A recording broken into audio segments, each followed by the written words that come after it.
The South, land of sweet tea and sweeter magnolias.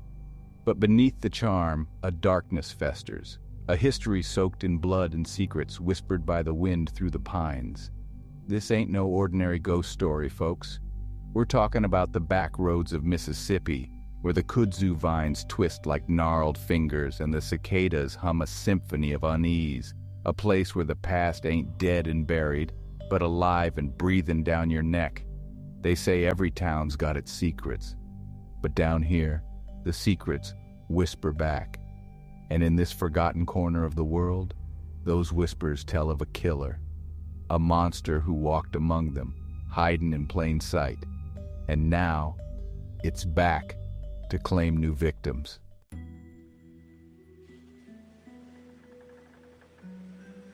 He was a charmer, they say. Handsome, with a voice that could soothe the devil himself. A smooth talker, quick with a smile and a wink. The kind of man who charm you with a zinc glance, but that facade, a darkness coiling. For control, for power. The most horrific ways imaginable. He preyed on the innocent, the vulnerable, drawn to their light like a moth to a flame.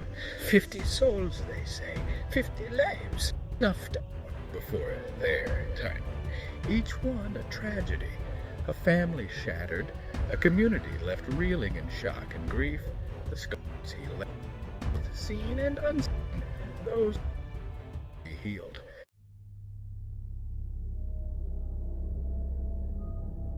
Now, years later, the nightmares have returned, not in the form of a man, but in the suffocating grip of fear itself.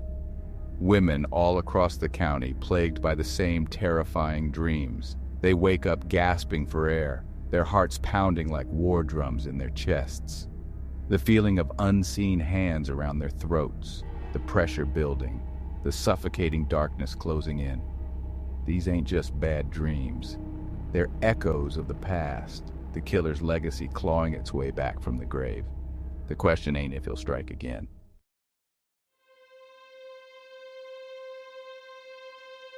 They called him Junior. Born under a sky thick with thunderclouds, they say the rain that day fell like tears from heaven. A bad omen, some whispered, for a child born into a world of hurt. His mama, bless her soul, was a fragile thing, worn down by life, by a man who used his fists more than his words. Junior never stood a chance, not in that house, not with that darkness clinging to him like a shroud. He was a quiet child, mostly. Kept to himself, found solace in the company of stray animals. But behind those haunted eyes, a storm brewed, a maelstrom of pain and rage fueled by neglect and the bitter taste of despair. Some folks, they saw the darkness in him. They tried to warn his mama, but she wouldn't listen.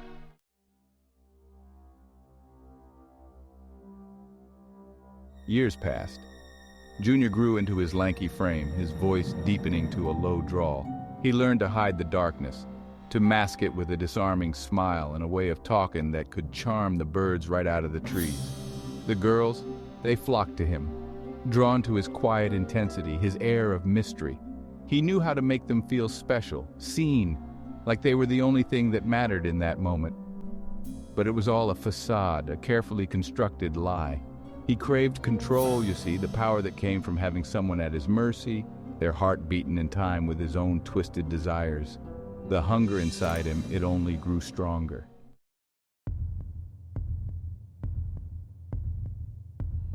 It started with whispers, rumors of girls disappearing, vanishing without a trace.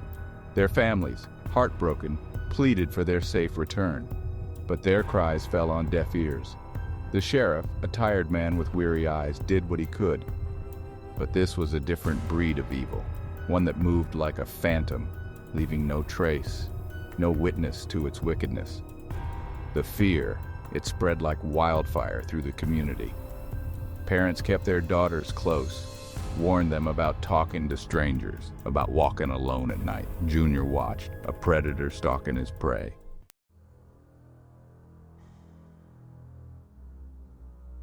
They found the first body by the river. A young girl, barely a woman, her life choked out. her eyes staring vacantly at the unforgiving sky. A single magnolia bloom, wilted and brown, lay upon her chest, a cruel mockery of innocence lost. Then another, and another, each victim young, vibrant, their lives brutally extinguished. The magnolia blossom, Junior's calling card, a chilling reminder of his presence, his power. The town held its breath, paralyzed by fear and grief. The killings continued, each one more brazen than the last. The hunt intensified, the sheriff vowing to bring the monster to justice.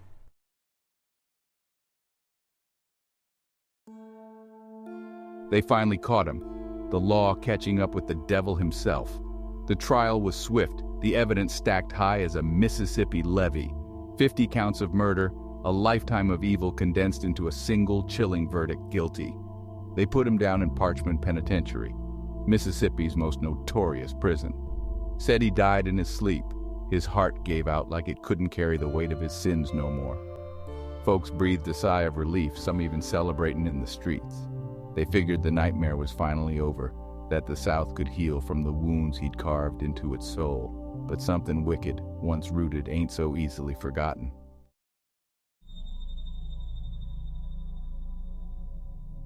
It started subtly. Vivid dreams, more real than any dream had a right to be. Women across the county, waking up in cold sweats, their hearts hammering against their ribs like trapped birds. They couldn't quite recall the details, just a feeling, an impression seared into their minds. A man's shadow, elongated and menacing, falling across their bedroom walls. The scent of damp earth and magnolias, cloying and unnatural, lingering in their nostrils long after they woke. Then came the nightmares, visions so real, so visceral, they might as well have been memories. They'd see his face, Junior's face, twisted and grotesque, leering at them from the foot of their beds.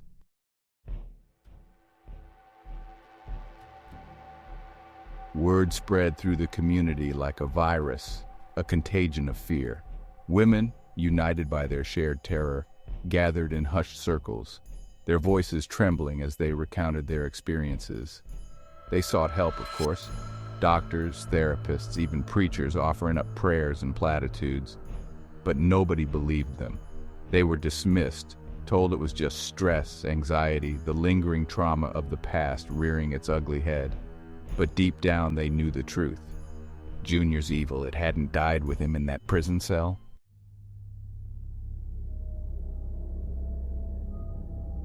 They tried everything to escape the nightmares. Sleeping pills, therapy, even exorcisms performed by desperate preachers.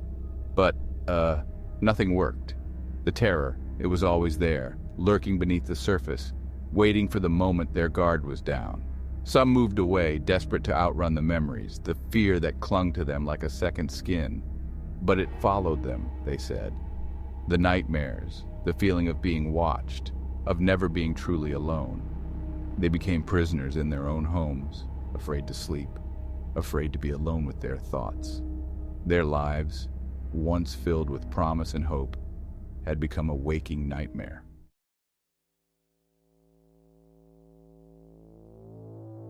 And so the town held its breath, caught in the grip of a terror that defied explanation. The legacy of Junior's crimes, once confined to the past, had seeped into the present, poisoning the very soul of the community. The women, once the heart and soul of their families, their communities, were now shadows of their former selves, their spirits broken by the relentless assault on their minds. Even those who hadn't experienced the nightmares firsthand felt the weight of the town's collective fear. A palpable tension hung in the air, a sense of foreboding that permeated every aspect of their lives. The nightmare, it seemed, was far from over.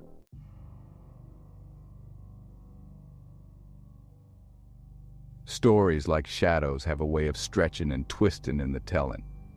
The more folks whispered about the night terrors, about Junior's ghostly return, the more the legend of the Magnolia Man took root. Children, wide-eyed and breathless, passed the tales around like precious secrets. How Junior's spirit, unable to find peace, wandered the earth, tethered to the scent of the magnolias he used to leave on his victims.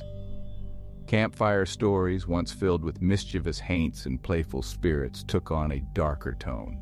The Magnolia Man became the boogeyman of a new generation, his name whispered in hushed tones, a warning carried on the wind.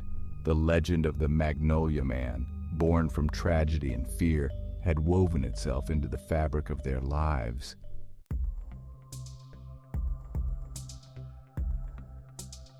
The arrival of Madame Evangeline, a self-proclaimed psychic with kohl-rimmed eyes and a voice like a velvet curtain, only served to amplify the town's growing obsession with the supernatural.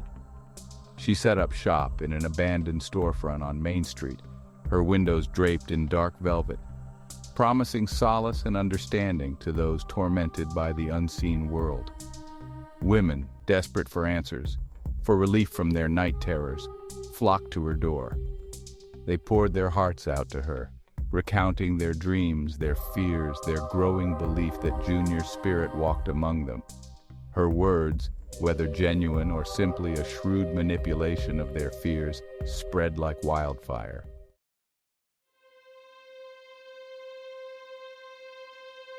The town, once a place of quiet southern charm, became fractured. Suspicion and mistrust took root, fueled by fear and the ever-present weight of Junior's legacy. Women, once bound by friendship and shared experiences, now eyed each other with suspicion. Was that flicker of recognition in her eyes a sign of shared terror or something more sinister? The church, once a pillar of strength and solace, found itself struggling to provide answers. The line between reality and nightmare, once clear and defined, had become blurred.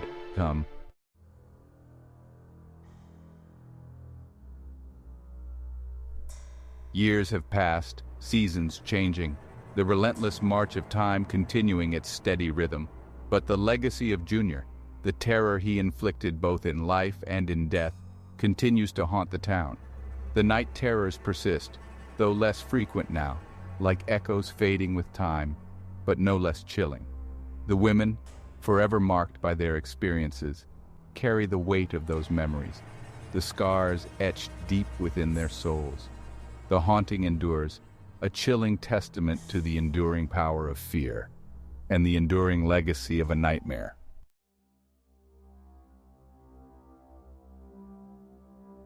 The truth, as they say, is often stranger than fiction. Junior's haunting remains a puzzle with missing pieces. Did he unleash a darkness beyond death? Or was it collective trauma twisting into their worst nightmare? Some scoff at hauntings, dismissing the stories as hysteria.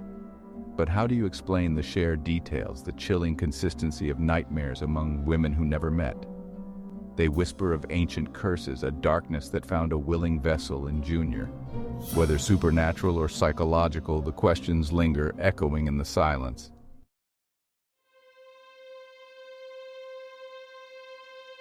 Life, in its own persistent way, goes on in the small Mississippi town. The laughter of children playing in the streets mingles with the drone of cicadas on a humid afternoon. Sunday sermons still ring out from the weathered church on the hill, offering words of comfort, of hope, of a faith that struggles to reconcile the darkness with the divine. But the memory of Junior, like the scent of magnolias that permeates the air, lingers. It hangs heavy in the humid air, a constant reminder of the fragility of life. The darkness that lurks beneath the surface of even the most idyllic facade. The women, forever bound by their shared trauma, find solace in each other's company. They gather sometimes to share stories, to offer support, to simply sit in the silence that speaks volumes of their unspoken understanding. They have learned to live with the fear, to navigate the shadows that still linger at the edge of their vision. But they have also discovered a strength within themselves, a resilience forged in the fires of unimaginable terror.